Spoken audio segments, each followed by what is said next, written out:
Few people have had more impact on U.S. politics in the past 5 years than Stephen Bannon. The conservative firebrand helped build Breitbart News into a media juggernaut and was indispensable in getting Donald Trump elected president. Bannon is a notorious workhorse who doesn't hold back when it comes to snowflakes and rhinos.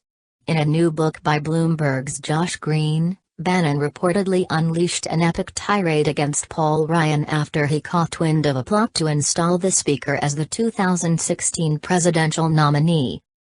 According to Mr. Green, Mr. Bannon flew off the handle when he learned of the Republican plot to install Mr. Ryan as the presidential nominee at the 2016 Republican National Convention. At the headquarters of his far-right publication, Breitbart News, Mr. Bannon unloaded on Mr. Ryan as a limp-d motherf who was born in a petri dish at the Heritage Foundation, a conservative think tank.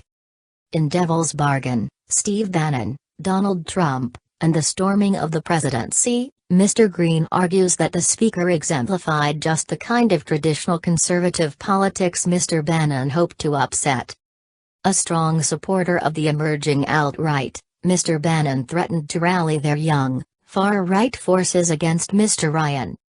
"Pepe's gonna stomp their ass," he reportedly said, referring to the movement's cartoon frog mascot. Mr. Bannon cemented his dislike for Mr. Ryan in his role as chairman of Breitbart News, which frequently went after the speaker during the presidential campaign. Bannon's deep distrust towards Speaker Ryan is certainly merited. Breitbart News' Matthew Boyle published a report in March including leaked audio of Ryan telling fellow Republicans that he won't ever defend Trump after the Access Hollywood tapes dropped.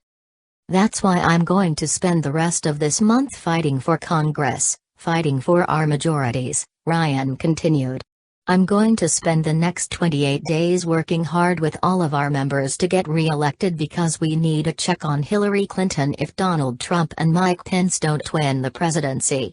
Greg Walden will get more into what that looks like and what polling looks like, but I want to basically close with this: his comments are indefensible, they're not in keeping with our principles, so I'm not going to try to defend him. I'm going to focus on Congress. I'm going to focus on upholding our values. We have a great policy agenda, a better way, that we need to take to voters and show what our party actually stands for and what it's stood for generations. In response to this audio surfacing, Ryan spokesman Brendan Buck told Breitbart News, "The world is well aware of this history. And obviously a lot has happened since then. As everyone knows," Buck added in a follow-up email. In a third follow-up email, Buck clarified about the comments from Ryan that of course they were specifically about the Access Hollywood tapes.